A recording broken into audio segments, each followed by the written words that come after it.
திருப்போரூர் சமராபுரி அப்படிங்கிற இந்த அற்புதமான க்ஷேத்திரம்.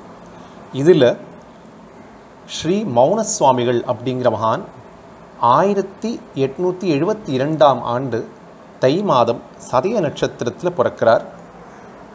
இவ அப்பா அம்மா வச்ச பேர் எதுன்னு பார்த்தோம்னால் முருகப்பெருமானுடைய அற்புதமான பேர். மயிலையில் இருக்கக்கூடிய முருகன் சிங்காரவேலன், சிக்கல்லையும் இருக்கக்கூடிய இந்த அற்புதமான தெய்வம் சிங்காரவேலன். இந்த சிங்காரவேலன் அப்படிங்கிற திருநாமம் இந்த குழந்தைக்கு கிடைக்கிறது.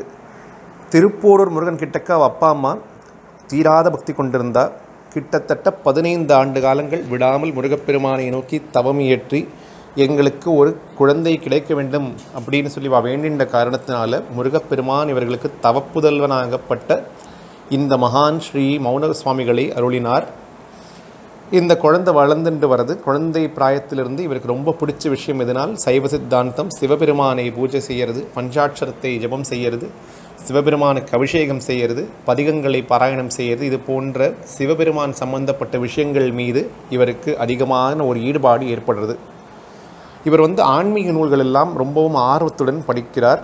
சுவாமிகளுக்கு ரொம்ப ரொம்ப கைவந்த கலை எது அப்படின்னு பார்த்தோம்னால் ஓவியம் தீட்டுறது. இவர் அற்புதமான ஓவியங்கள் எல்லாம் வரைவார். அந்த ஓவியங்கள் வரைந்தார் அப்படின்னு சொன்னால் அந்த இறைவனோ அந்த பராசக்தியோ பிரத்யட்சமாகவே அந்த ஓவிய ரூபத்தில் அங்கே வந்து விடுவார்கள். அப்படி ஒரு உயிரோட்டமாக இருக்கக்கூடிய இறைசக்தி பொருந்தக்கூடிய ஒரு ஓவியமாகவே இவர் தீட்டின எல்லா ஓவியமும் இருந்தது. இவருக்கு 20 வயது ஆகிறது. 20 வயது ஆனோன்னா இவருக்கு சரி இல்லறத்தில் இவர் எப்படியாவது தள்ளிடணும்னு இவ அப்பா அம்மா முடிவு செய்த காரணத்தினால இவருக்கு திருமணம் செய்து வைக்கிறார்கள். திருமணம் ஆகிறது, ஒரு நாள் போடுறது, இப்படியே ஒரு நாள் 2 நாள் அப்படின்னு சொல்லி கிட்டத்தட்ட 2 ஆண்டுகள் கழித்துடுறது. அதற்கு பிறகு இவர் என்ன பண்ணுறாருன்னா 2 ஆண்டுகள் குடும்பத்தோடு வாழ்ந்தாச்சு. அதற்கு பிறகு இவரால் குடும்பத்தில் வாழ முடியாத காரணத்தினால இவர் என்ன பண்ணுறார், இவருக்கு ஒரு விரக்தி வந்துடுறது. இந்த இல்லற வாழ்க்கையில் நமக்கு பிடிக்கலை அப்படின்னு சொல்லி சந்நியாசம் துறவு மேற்கொண்டு அங்கேருந்து அகன்று விடுறார். இந்த மௌன சுவாமிகளுக்கு 3 முறை சுவாமிகள் காட்சி கொடுத்துருக்கார். யார் அப்படின்னு பார்த்தோம்னா ஸ்ரீ சிதம்பர சுவாமிகள் இந்த மௌன சுவாமிகளுக்கு 3 முறை காட்சி அளித்திருக்கார். மௌன சுவாமிகளுக்கு சிதம்பர சுவாமிகள் காட்சி அளித்தார் அல்லவா, அந்த சுவாமிகள் இருக்கார் இல்லையா சிதம்பர சுவாமிகள், அவருடைய ஜீவசமாதி கண்ணகப்பட்டு அப்படிங்கிற கிராமத்தில் கிட்டத்தட்ட திருப்போரூர் முருகன் கோவிலுக்கு போகிறதுக்கு முன்னாடி நம்ம சென்னையிலிருந்து போகும்பொழுது இடது பக்கம் வரக்கூடிய அற்புதமான கிராமம்தான் கண்ணகப்பட்டு. அதில் சுவாமிகளுடைய ஒரு ஜீவசமாதி இருக்குது. இது சிதம்பர சுவாமிகள் இருக்கக்கூடிய ஒரு முக்கியமான முதல் ஸ்தலம். 2வது பார்த்தோம் அப்படின்னு சொன்னால் முருகப்பெருமான் ஆலயத்தை அடையறதுக்கு முன்னாடி வலது பக்கம் பார்த்தோம்னால் பிரணவமலை அப்படின்னு சொல்லி இறைவனும் இறைவியும் மலை மீது வீட்டிலிருந்து எல்லாருக்கும் அனுகிரகம் செய்கிறார்கள். இந்த மலை பிரணவ வடிவில் இருக்கக்கூடிய காரணத்தினால் இதற்கு பிரணவமலை அப்படின்னு பெயர். இந்த க்ஷேத்திரத்துக்கு போனோம் சொன்னால் இங்கே மேலே அந்த கோவிலிருந்து பார்த்தோம்னா ஒரு சுரங்கம் போகும். அந்த சுரங்கத்தின் மூலமாக சிதம்பர சுவாமிகள் என்ன பண்ணுவாராம், அங்கிருந்து முருகப்பெருமான் ஆலயத்துக்கு செல்வாராம். இது 2வது க்ஷேத்திரம். 3வது க்ஷேத்திரம் அந்த சுயம்புவாக இருக்கக்கூடிய முருகன் வள்ளி தேவயானை அதை வெளியில் எடுத்து கொண்டு வந்தார் இல்லையா. எப்படி எடுத்து கொண்டு வந்தார், அன்னை மீனாட்சி அம்மன் அருள் கடாட்சம் செய்த காரணத்தினால் இவர் வரார். இங்கு தவம் இயற்றார், முருகப்பெருமான் வெளிப்படுறார். அப்படி வெளியில் வந்த அற்புதமான முருகன் விக்கிரகம் தானே அந்த சுயம்பு முருகன் விக்கிரகம். இது மட்டும் இல்லாமல் திருப்போரூர் ஸ்தலத்தில் தான் குக்குடாப்சதரமூர்த்தி அப்படிங்கிற ஒரு ரொம்பவும் அற்புதமான இந்த உலகத்தை எல்லாத்தையும் சமநிலைப்படுத்தக்கூடிய ஒரு சக்தி வாய்ந்த அந்த முருகப்பெருமானுடைய ஒரு மூர்த்தம் அந்த கோவிலில் இருக்குது. ரொம்ப ரொம்ப விசேஷமான விஷயம் என்ன அப்படின்னா சிதம்பர சுவாமிகளுடைய ஜீவசமாதி பின்னாடியும் 2 மரங்கள் இருக்கும். சுரகர் சுமுகர் அப்படின்னு இவரை பார்க்க வந்த 2 திருடர்கள் தான் அப்படி மாறினார்கள். மரமாக இவருடைய சேவர்களுக்காக மாறி அப்படி 2 மரமாக மாறி இன்றைக்கும் எல்லாருக்கும் அந்த கோவிலுக்கு அவர்கள் துவாரபாலகர் போல இருக்கார்கள் சுவாமியோட ஜீவசமாதியில். அங்கே போய் வேண்டிக் கொண்டோம் அப்படின்னு சொன்னால் நமக்கு எல்லா விதமான பகையும் நம்மை விட்டு அகன்றுவிடும். இது எல்லாத்துக்கும் மேலாக உச்சகட்டமாக என்ன அப்படின்னு பார்த்தோம்னால் திருப்போரூர் முருகன் ஆலயம் இருக்கு இல்லையா, அங்கு சத்ரு சம்ஹார யந்திரம் அப்படிங்கிற எந்திரத்தை ஸ்ரீ சிதம்பர சுவாமிகள் கைப்பட எழுதியிருக்கார். இந்த எந்திரத்துக்கு அபிஷேகம் நடக்கும், சத்ரு சம்ஹார திரிசதி அர்ச்சனையும் நடக்கும். அதற்கு ரொம்ப நாள் காத்து கொண்டிருக்க வேண்டும். அந்த அற்புதமான எந்திரத்தை நான் தரிசிக்க வேண்டும் அப்படின்னாலும் நான் திருப்போரூருக்கு செல்ல வேண்டும். இத்தனை மகிமைகள் வாய்ந்த திருப்போரூர் க்ஷேத்திரத்தை உருவாக்கியவர் யார் அப்படின்னு பார்த்தோம்னால் ஸ்ரீமத் சிதம்பர சுவாமிகள். அந்த ஸ்ரீமத் சிதம்பர சுவாமிகள் இந்த மௌன சுவாமிகளுக்கு 1 அல்ல 2 அல்ல 3 முறை காட்சியளித்து அருள் புரிகிறார்.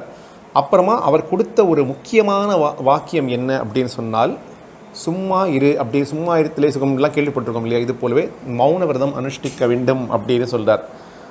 ஒரு நாள் இல்லை 2 நாள் இல்லை 27 ஆண்டு காலங்கள் அப்படியே அந்த காஷ்ட மௌனத்தை அனுபவிக்கிறார் இந்த சுவாமி. எந்த ஒரு வார்த்தையுமே பேசுகிறதில்ல, அப்படியே வாழ்ந்து கொண்டு வரார். அந்த மௌனத்திலேயே இறைவனுடன் அந்த ஐக்கிய நிலையை உணரக்கூடிய ஒரு தன்மையும் சுவாமிக்கு கிடைக்கிறது.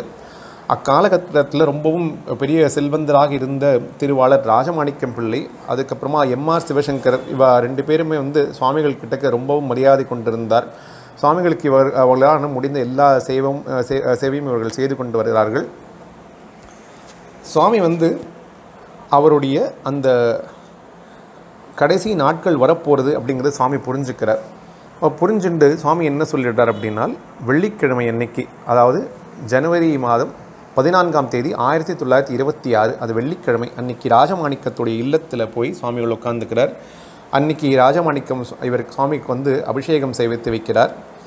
சுவாமிகள் என்ன சொல்லியிருந்தாரோ அது பிரகாரமே அப்படியே பலித்தது. என்ன அப்படின்னால், குரோதன ஆண்டு, அதாவது ஆங்கிலத்தில் ஜனவரி மாதம் 15ஆம் தேதி 1926ஆம் ஆண்டு சனிக்கிழமை அன்னைக்கு இரவு 10 மணி அளவுக்கு இந்த சுவாமிகள் அவருடைய ஜீவனை அந்த முருகப்பெருமானிடம் ஐக்கியப்படுத்தி கொண்டு இன்றைக்கும் அந்த சமாதியிலிருந்து நமக்கு எல்லாரும் அனுகிரகம் செய்து கொண்டு வரார் அப்படின்னு சொன்னால், இது ரொம்பவும் சக்தி வாய்ந்த மௌனசுவாமிகள் மடாலயம் அப்படிங்கிற ஒரு இடம். அந்த மௌனசுவாமிகள் மடாலயம் எங்கே இருக்குது அப்படின்னு பார்த்தோம்னால், சிதம்பர சுவாமிகள் மடாலயத்துக்கு பக்கத்திலேயே தான் அமையப்பட்டுள்ளது.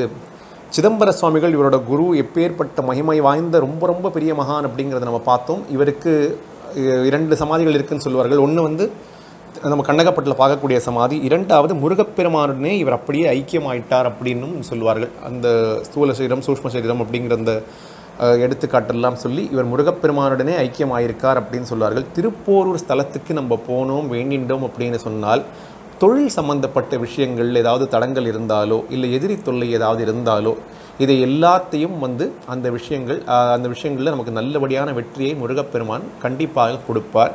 அந்த திருப்போரூர் கோவிலோட வளாகம் ஒன்று இருக்குது. அந்த கோவிலுக்குள்ளே போகும்பொழுதே அந்த வட்ட வடிவில் இருக்கிற அந்த வளாகத்தில் உட்கார்ந்து நம்ம முருகப்பெருமானை தியானித்தோம் அப்படின்னு சொன்னால் நமக்கு பல பல நன்மைகள் நடக்கும். இந்த திருப்போரூர் அப்படிங்கிற சமராபுரி வாழ் சண்முகத்தரசி அப்படின்னு கந்தசஷ்டி கவசத்தில் பாலந்தேவராய சுவாமிகள் குறிப்பிட்ட அந்த க்ஷேத்திரம்தான் திருப்போரூர். இந்த திருப்போரூரில் பிரணவமலையில் ஈசனையும் பராசக்தியும் தரிசித்து கிரிவலம் பிரதட்சணமும் வரலாம். கண்டகப்பட்டில் திருப்போரூர் சுவாமிகளை தரிசனம் பண்ணலாம், சிதம்பர சுவாமிகள். அதற்கு அருகாமலேயே அவருடைய அற்புதமான சிஷ்யராகப்பட்ட மௌன சுவாமிகளையும் தரிசனம் செய்யலாம். இதெல்லாம் அற்புதமான க்ஷேத்திர அமைப்பு திருப்போரூருக்கு அமையப்பட்டுள்ளது. இந்த இடத்திற்கு போகிறோம் அப்படின்னு சொன்னால் நமக்கு குரு கடாட்சம் பரிபூர்ணமாக கிடைக்கும். அங்கு சென்று இந்த மௌன சுவாமிகளையும் அவருடைய குருவாகப்பட்ட சிதம்பர சுவாமிகளையும் நாம் வழிபட்டு வாழ்க்கையில் எல்லா விதமான நலன்களையும் க்ஷேமங்களையும் பெற வேண்டும் அப்படின்னு வேண்டி கேட்டுக்கொண்டு இப்பொழுது பேசப்பட்ட வார்த்தைகள் அனைத்தையும் ஸ்ரீ சிதம்பர சுவாமிகளின் பாதங்களில் சமர்ப்பணமாக வைத்து இந்த உரையை நிறைவு செய்கிறோம். ஓம் நமோ வெங்கடேசாய.